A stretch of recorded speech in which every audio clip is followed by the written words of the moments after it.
पहले test match के दूसरे ही दिन भारतीय बल्लेबाजों ने अपने बल्ले से तांडव मचाकर इंग्लैंड के गेंदबाजों की धज्जियां उड़ा दी थीं।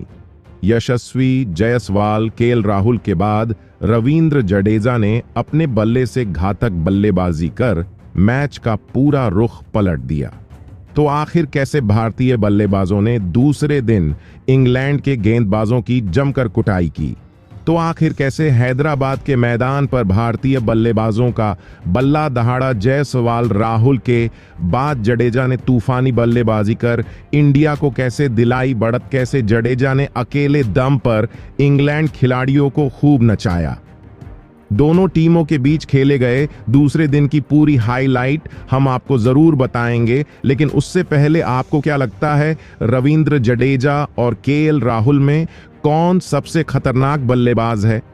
कमेंट में जरूर बताइए दोस्तों। पहले दिन का खेल खत्म होने तक टीम इंडिया ने 23 ओवर में 119 रन 1 विकेट के नुकसान पर बना लिए। यशस्वी जायसवाल, शुभमन गिल मैदान पर बल्लेबाजी कर रहे थे और जायसवाल 76 रन बनाकर मैदान में मौजूद थे।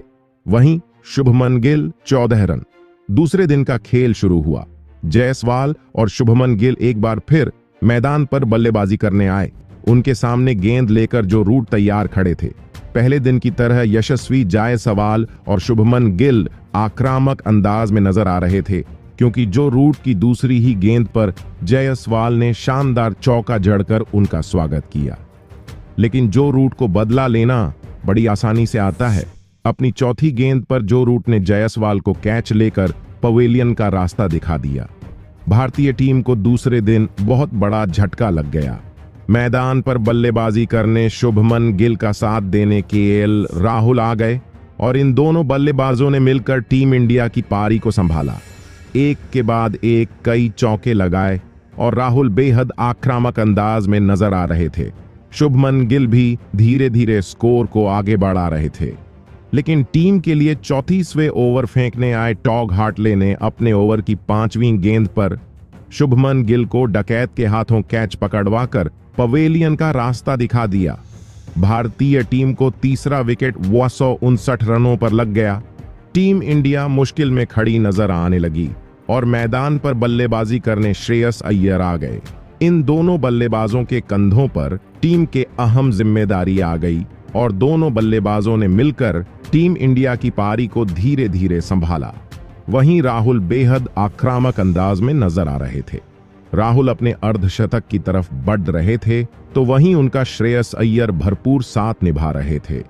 दोनों बल्लेबाज मिलकर खतरनाक बल्लेबाजी कर रहे थे और देखते ही देखते दोनों बल्लेबाजों ने मिलकर टीम इंडिया के स्कोर को 200 रनों के पार पहुंचा दिया।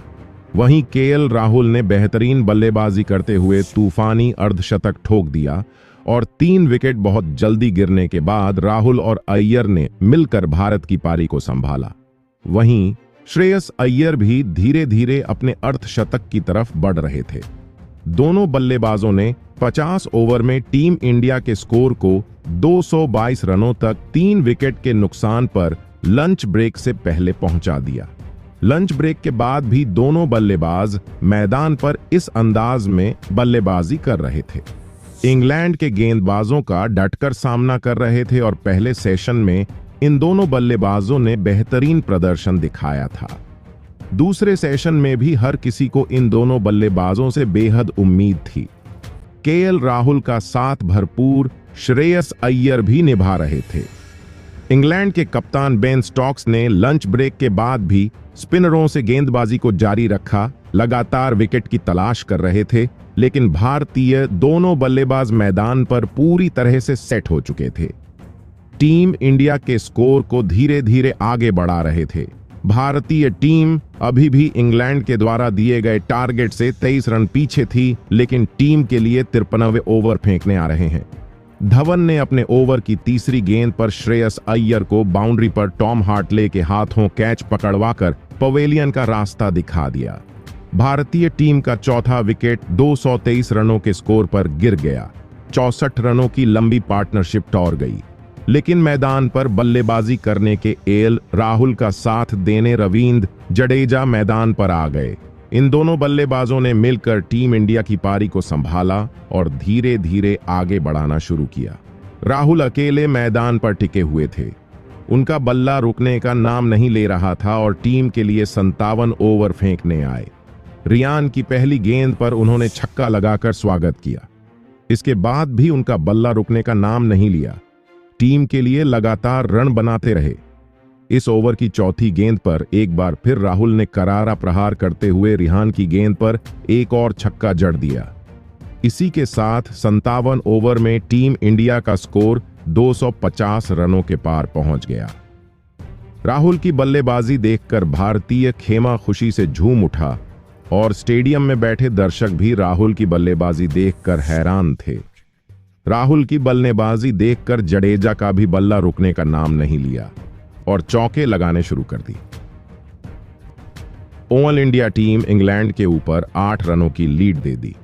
दोनों बल्लेबाज बेहतरीन बल्लेबाजी कर रहे थे। जडेजा और राहुल के बीच भी 45 रनों से अधिक की पार्टनरशिप हो चुकी थी। टीम इंडिया के स्कोर को दोनों खिलाड़ी तेजी से आगे बढ़ रहे थे और दोनों बल्लेबाज T20 के अंदाज में बल्लेबाजी करना शुरू कर दिए। टीम इंडिया तेजी से लीड ले रही थी और टीम के लिए 6 स्टार्ट ओवर फेंकने आए। जैकलीन की दूसरी गेंद पर जडेजा ने बेहतरीन अंदाज में खतरनाक छक्का जड़ दिया, जिसे देखकर एक बार फिर भारतीय खेमा खुशी से झूम उठा। भारतीय टीम का स्कोर तेजी से आगे बढ़ने लगा और दोनों बल्लेबाजों के बीच बेहतरीन पार्टनरशिप भी हो रही थी। केएल राहुल जडेजा ने मिलकर मैदान पर ऐसा तूफान मचाया कि इंग्लैंड के गेंदबाजों की धज्जियां उड़ गईं और भारतीय टीम ने एक विशाल स्कोर लीड ले ली। टीम इंडिया के स्कोर को 250 रनों के पार पहुंचाया। इसके बाद भी दोनों खिलाड़ियों का बल्ला रुकने का नाम नहीं ले रहा था, लेकिन 65 ओवर फेंकने आए टॉम हार्डी की 5वीं गेंद पर केएल राहुल 86 रन बनाकर पवेलियन चले गए।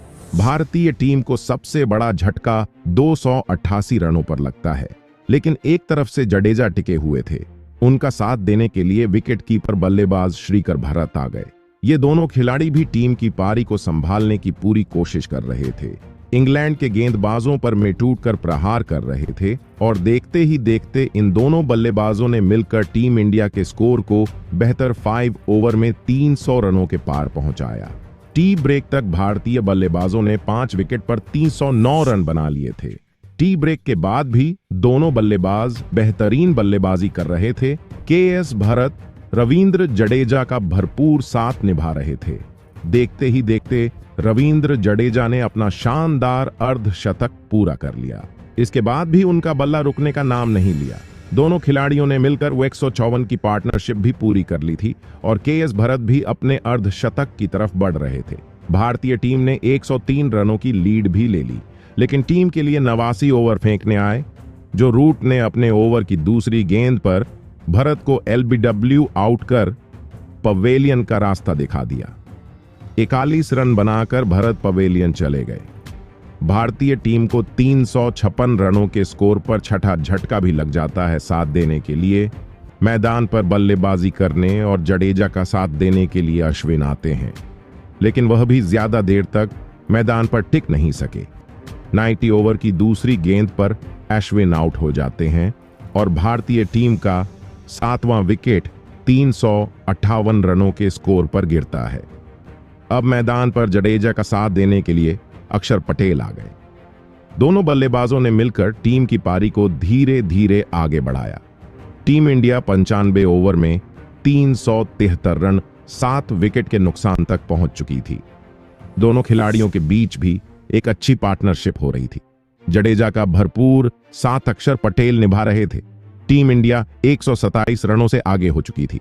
मैदान पर रविंद्र जडेजा 119 गेंद खेलकर 67 रन बनाकर 2 गगनचुंबी छक्के और 6 चौके की मदद से खेल रहे थे, तो वहीं अक्षर पटेल 21 गेंदों पर 11 रन बनाकर मैदान पर मौजूद थे।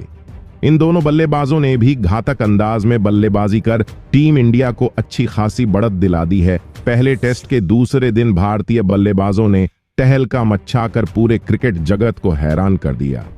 केएल राहुल और श्रेयस अय्यर की तूफानी बल्लेबाजी ने मैच का पूरा रुख बदल दिया और फिर राहुल और जडेजा ने अपने बल्ले से दहाड़ लगाते हुए नया इतिहास लिख डाला। आखिर कैसे जडेजा और राहुल ने मिलकर पलट दिया मैच?